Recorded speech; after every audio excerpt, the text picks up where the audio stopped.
Welcome back to the special coverage. We're joined over the phone by Mr. Hassan Shabaan, a political analyst, to tell us more about his insight on what's happening right now in Eastern Europe. Good afternoon to you, sir. Good afternoon to you. Can you tell us what's your take on the current and fast-paced developments taking place in the Ukraine when it comes to Russia and the NATO alliance? Well, I think what's happening is something very new because everybody thinks that an agreement could have been reached with the Ukrainians not to join the NATO for the next 50 years, for instance. Yes. And this will comply with the Russian requirements that there is no threats on their borders with the Ukraine. But the U.S. did not really push this idea to be to materialize and be an agreement that could be signed with the Russians. Yes. The Prime Minister of France was there in Russia. There is German contacts with the Russians, but so far they did not give the Russians the agreement that give them security. It is the right of the Russians to feel secured, actually. And I think this problem is very similar to what happened in the 60s between Russia, Cuba, and the U.S. When the U.S. felt that the Russians' missiles located in Cuba forms a threat to the U.S. The Russians withdrew their missiles from Cuba. But again, I think what we are witnessing today is a new form of dealing between nations, actually. The superpower, which is the USA, is facing a challenge, a real challenge. Yes, everybody knows that the US is the superpower, number one. But again, what the Russians are doing is very unique because they are actually challenging the superpower. And I think the USA actually is dragging Europe to a third world war. But sir, I'm sorry to cut you off there, but the NATO alliance, in addition to a number of European leaders, spoke about major sanctions towards Russia, but they keep the military option off the table. They spoke about how military options are not really what they're looking for in the future, but rather economic sanctions and political sanctions on Russia. Do you think this is going to continue on, or will we start to see a military spillover? Well, I don't think that the sanctions will continue, and it will not really be very effective. The Russians are playing a very good game, actually, and I think the end result of this issue will be the birth of a new superpower or a new alliance that will face the NATO. I mean, there is a coordination between Russia and China, South Korea, and whether we like it or not, Iran is part of the game because of the hostility between the U.S. and Iran. So automatically, Iran will join this alliance. So I think we are witnessing the birth of a new era. After the Ukraine issue. But again, I think the U.S. requires to create a problem somewhere in the world, like, for instance, what we are witnessing today, the Ukrainian problem. But we're trying to be as impartial as possible when it comes to the crisis itself.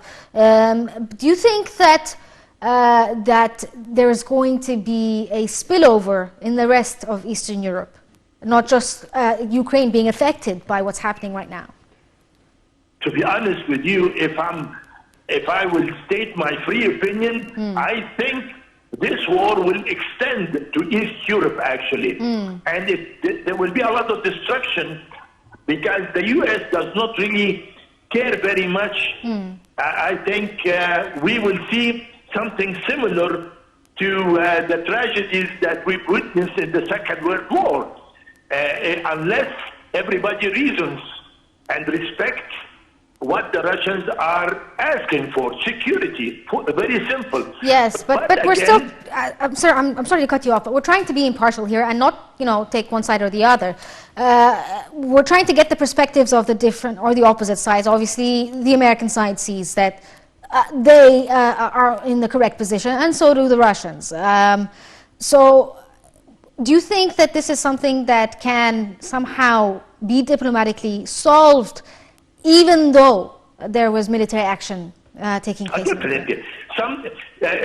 President Charles de Gaulle said some time ago, if you want to solve an issue or a problem, heat it. I think this is the heat required to solve the problem. Yes. I think unless everybody realizes that the Russians will continue, actually, you have to remember that the Russians still remember very much the fall of the Soviet Union and the fall of their empire. They feel very bitter about this. And I think they are trying to prove to the West that they've regained a lot of their strength. Also, I think that the Americans are trying to get Europe involved in this big problem to draw their attention or to, divert their attention from something that will happen somewhere else. Because this is the American strategy all the time. They create a problem somewhere to divert the attention of the whole world, and a catastrophic thing will happen somewhere else.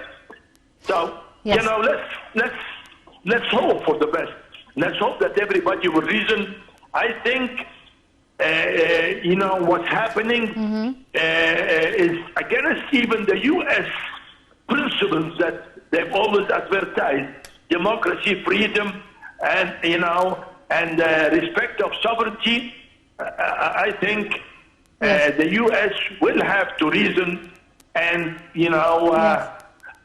I don't know what to say, but I hope that President Biden will not be, as aggressive as that he speaks. I mean, I think they have to cool it off a little bit. Okay, Mr. Hassan Shabaan, a political analyst, thank you so much for joining us. We're going to take a short break and get back to this special coverage.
Egypt opens up to the world. President Abdel Fattah al-Sisi meets with world leaders. أعبر لكم عن خالص الشكر والتقدير على حفاوة الاستقبال وكرم الضيافة. Reaffirming Egypt's vision delivering our voice abroad.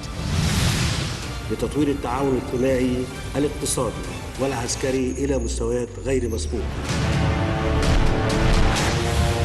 Discussing regional and international developments.